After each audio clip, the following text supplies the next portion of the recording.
Breezin with Bierman wants to give a hearty welcome to Vivian Gaspar, women of so many talents. Number one, mortgage mortgage modification? Remediation and foreclosure, remediation, and mortgage modification. Basically, I stop foreclosure. I work for an attorney, and he's such an expert at this. He's helped over 500 clients, and I personally have saved over 350 New Jersey homeowners from foreclosure. Mm-hmm. And with that comes bringing the mortgage payments down. Your name backwards is Rapsag. Okay. Yes. I would never have guessed that. When did you figure that out? It took me a while. Now, Vivian is an expert in many things and talks to experts. In StopMyCrisis.com, she started off with, what's the name of this book? This is Stop My Crisis, Be the 1 in 5, because my heart is still with the small business owner who does employ about 45% of the workforce. That's why we should all care about helping business owners stay in business and thrive so they can employ others. This is 40 topics by experts in their field on helping small business owners do just that. How do you research this? I am a very avid business networker. I've been in the business networking community in northern New Jersey and central New Jersey for well over 15 years. And I've come to meet some amazing people, great hearts, amazing talents, and they have wanted to share their information. All of this is highly informational, nothing salesy. What are some of the big pieces of advice that you see again and again that you want to communicate to these people? This is, honestly, between the two books, we have 81 topics covered. Stop My Crisis, Facing Life's Challenges Head On. Right now, Adam's holding up is really about helping the general public. There's topics in here about understanding your credit scores, for basically, obviously, foreclosure, remediation, and mortgage modification, but very much more than that. How to speak to aging parents. That's a dilemma everyone faces regardless of income level. This is not just for financial hardship. You need to speak louder to them. You need to not just speak louder to them, not just buy them a hearing aid, but how to speak to them in the very uncomfortable subjects. A lot of this includes getting kids into college, through college. By far, this is for people of every income level facing all kinds of challenges. About 10 chapters dedicated to job hunters. Let me add to that. Vivian is vivacious, and she goes and she got the information because it's out there. She talked to experts. She got really cogent, common sense stuff that you might not even think of to deal with so many issues. Aging parents, estate tax, how to get in the right college, it goes on. But now, you've hit to your latest in the Stop My Crisis series is? My Mortgage Lender, My Bully. And I know this is a very provocative title, and you're going to say, I'm crazy because I'm exaggerating. You're crazy. And guess what? I'm not exaggerating. You wanted to call them terrorists at first. Well, I know that sounds extreme, but let me tell you something. Adam, Kurt, let me tell you. How would you feel if I told you that just a couple months ago, in January, I sat with a lady where in 2011, she lost her job. Then a couple months later, her husband lost a job. When they obviously had to go into default, they couldn't pay their mortgage when both people had no job, right? So the mortgage companies start breathing down the neck, doing the things they do, which are very scary, and I'll tell you what those are in a second. 2012, he couldn't take it any longer and committed suicide. Driven, almost. He was driven to suicide. And by the way, she's one of my horror stories. What my new book, My Mortgage Lender, My Bully, is going to do is I am collecting stories. I want people to contact me at my website, StopMyCrisis.com, and bring forth the horror stories. People in the foreclosure process have been utterly terrified, where there's even a coined term. Unfortunately, it's all over the news. I did not make this up on the way into the studio. Zombie foreclosures, which means is real, and it's a real tragedy. Think about it. Mortgage companies are enormous conglomerates that no one's going to do when they do a faux pas. Who's going to punish them? No one. We're talking about the big 6, 7, 8 banks in the country who hold over, 70, 80% of the mortgages, right? Who's going to punish them when they're doing something wrong? What do I mean by doing something wrong? When they're calling people literally 8, 10 to 20 times a day. So they know what they're doing. They're doing it very deliberately. Think about it. A foreclosed home goes to sheriff's sale, and as soon as it's done through sheriff's sale process, it becomes an REO. An REO stands for Real Estate Owned. Owned by who? owned by the banks. They want that process to be swift and quickened up so they get that piece of property sold. Think about it. While the homeowner's not making their payments, they're not collecting and getting profit from that individual mortgage. Oh, so that's So, ready for this? That one suicide you'd think is an anomaly. Maybe he had other problems beforehand. right. I sat last Sunday in a new family's home. I do this very regularly. This is all I do for a living. Oh, well, maybe 60, 70 hours a week, that's all. Forget my kids. They can take care of themselves. Right. Well, this family living in northern New Jersey, I travel throughout New Jersey.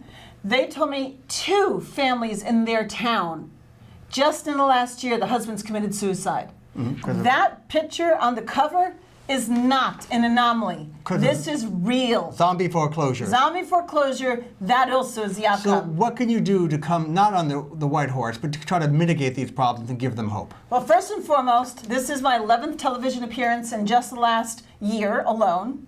So I am trying to get the word out. I do 2 to 3 speaking engagements a week. I can tell you, just since last August, I have spoken at over 48 venues. And I document this. I know how many people are in my audiences. I've sat in front of and spoken in front of over 3,000 people just since last August, and I've been a public speaker for over 15 years. I'm only telling you just recent experience, not going the whole time. I give a lot of free advice because I know I am not disillusioned. I cannot help everyone. But I will tell someone very quickly with a free phone consultation. 45 minutes usually give them? 10 minutes I could tell you if you could be helped. 45 minutes is me just trying to be nice if I can help them. Gotcha. You just can't help everyone, but they should know some basic facts. And they are? They should know about cash for keys. They should know, simply put, about what his deed in lieu of foreclosure can do for them. And not forget the fact that they have basic rights, and unfortunately mortgage companies are lying to them on a very regular basis. And hoping they won't know their rights, feel they can't fight the banks, they can't fight the ban, so to speak. Well, here's the problem. You tell me lawyers who are even going to do a class action lawsuit. There's something really you should know about, number one, to tell people. Can you imagine the fact that a homeowner is billed just for the right and privilege of being stalked in their own home, just because they're in foreclosure default? What does that mean? That is called a property inspection. A property inspection means the banks have hired private companies and just who knows who they are. I'd like to know if these inspectors who go on people's homes, are they licensed to do this? Forget that. Are they criminally checked? How do you know they're not on sex offender lists? How do you know if they're not pedophiles? I have a client who's only 3 weeks away from for a sheriff's sale when we got them matter of fact, this month in April. Do you know, he looked on his most recent bank statement, mortgage statement, he had 18 property inspections in the last 12 months alone. Do the math, how frequently it happens. To wind up things, though, where can people then talk to you and get more information? Just call me. StopMyCrisis.com. My phone number is on my website, stopmycrisis.com, and there's so much more to know. People actually have been known to do damage to the house that they're being forced out of.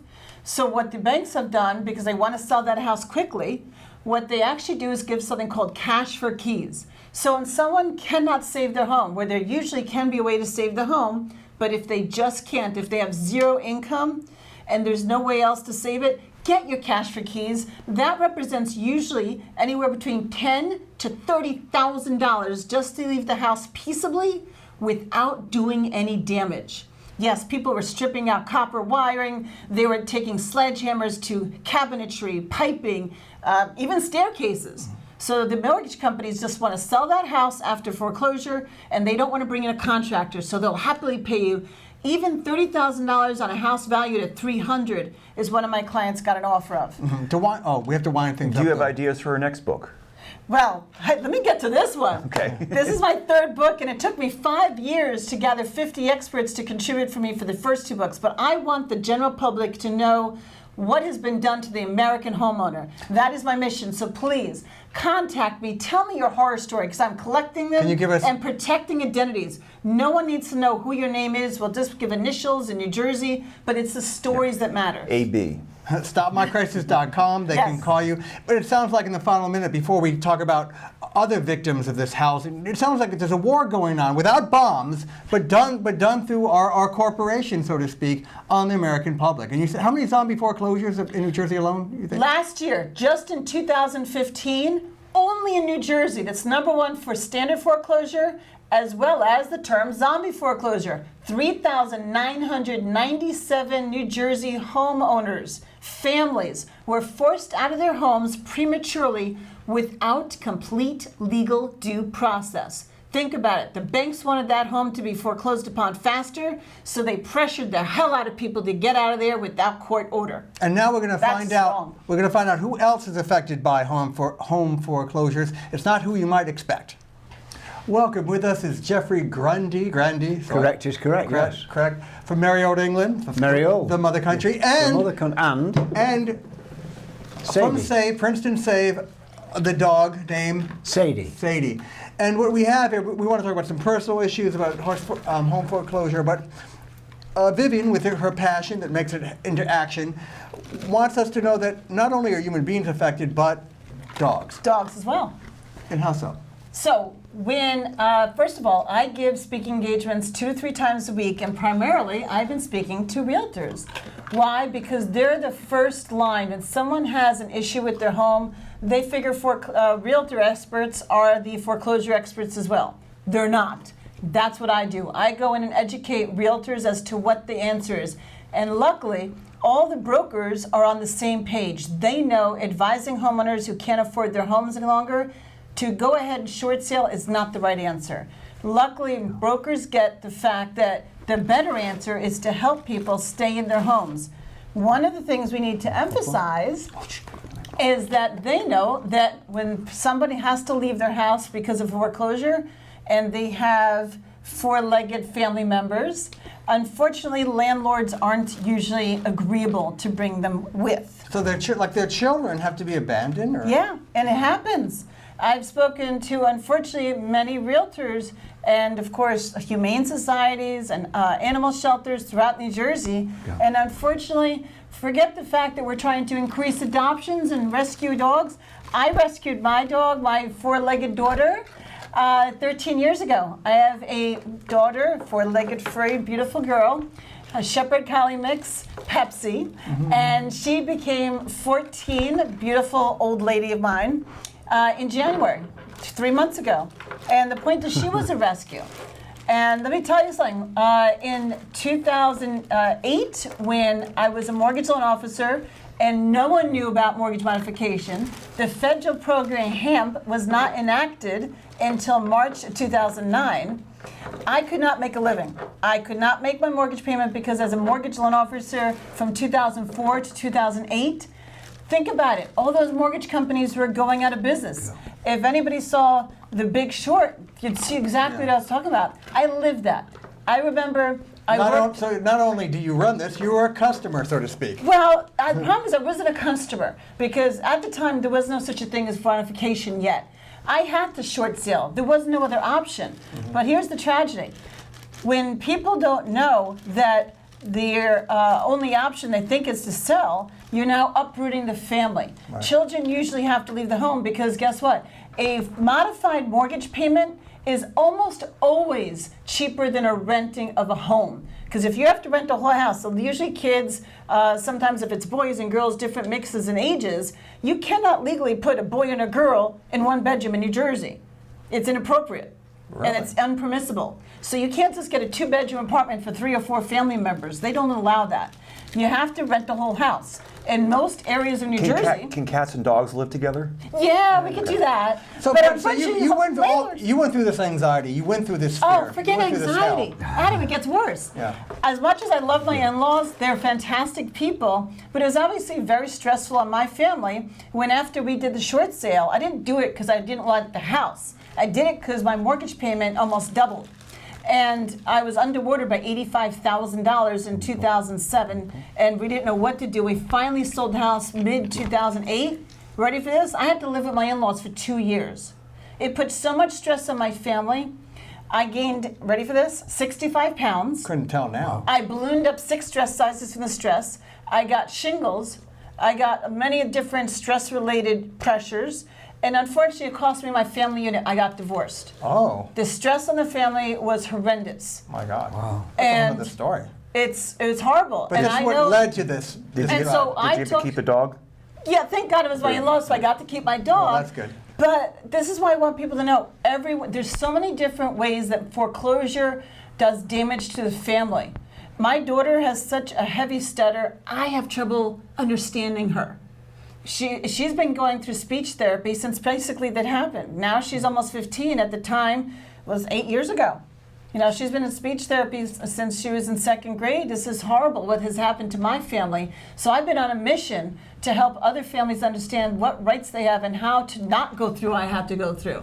Because unfortunately, forget the people who are already in divorce, the whole pressure and stress leads to divorce. A family whose home I sat in last weekend, the woman took me aside and says, I can't handle how my husband's screaming at me all the time, how he's yelling at me, how this is all my fault. I just want a divorce to die. Could you yell at him a bit? No, but again, doesn't deserve in it. our final 3 minutes, so yeah, the human toll, which is harder to quantify, but you've lived it and now you've seen it. But I That's got to right. say one thing, I might be bowing down. You took something and you took action. I have. Serious action. I've literally You're sat on a and crusade saved. almost. I have been. This is why. I've spent thousands and thousands of my own dollars, my own hard-earned money. And no, I am not getting rich off this because I give out at least 20 times the amount of free advice that I ever have in clientele because I want to know that I've made a tremendous difference. So here's how I look at it. Easy numbers. There's an average of 4 people in a family. I know I've saved over 350 families, but just say easy numbers 300. 4 times 300. I look at it this way. I could fill a high school gymnasium with the amount of people I've benefited. That's how I sleep better at night. But the problem is there's so much more to go, and that's the reason for the new book and why I just want to talk to as many people as I can through television appearances. I've actually been interviewed over 50 times on radio stations. I had a half-page article about me in the Star Ledger business section. I want to get out there and inform as many people as possible to not let the banks bully them and push them around any longer. And going to someone else who needed help. We have, Jeffrey, you talked about the toll on our four-legged friends. What about Save and what about... Well, very recently, in fact, Save took in a dog which had been brought to Save by a family who in a not exactly the same situation, but a similar situation, where they said, this is a 7-year-old dog, we can no longer give this dog the life that we would like him to have. It seemed to me to be a tragic situation. He has been adopted out. He was a beautiful dog. He was very well socialised. He'd lived with animals. He'd lived with the family, and Save was the organisation which was able to take him and then initially fostering and then found an adoptive home for him. And quickly, if people want to help Princeton Save, volunteer their time. Volunteer their do? time. They can. The brand new wonderful shelter is in Skillman, New Jersey, for You those. can contact Save go to the website, which is savehomelessanimals.org. Save as volunteers for adults, for children. People can walk dogs. They can work in the cat rooms. They can volunteer at events, community events. We have on Saturdays and Sundays at various pet shops. We have volunteers there. Petco in Hamilton and Petco in Mercer Mall are two of the venues where I've spent some time. It's a great organisation. And they get you a great British accent. And Vivian, and again, you can be seen at stopmycrisis.com, which should be appearing right under you right now, in your svelte body. And they can give you a call, and I hope you can come back. And they should be looking forward to buying this book. Right, and what I want everyone to do, please, Adam, tell everyone, contact me, call me, email me at stopmycrisis.com. Phone number is easy. It's 1-800-977-1077. And tell me your horror story. Let me tell you, if you're still in the house, let me see how I can help. But I want those stories. I want people to know, and I can include them in my new book. And we'll be right back.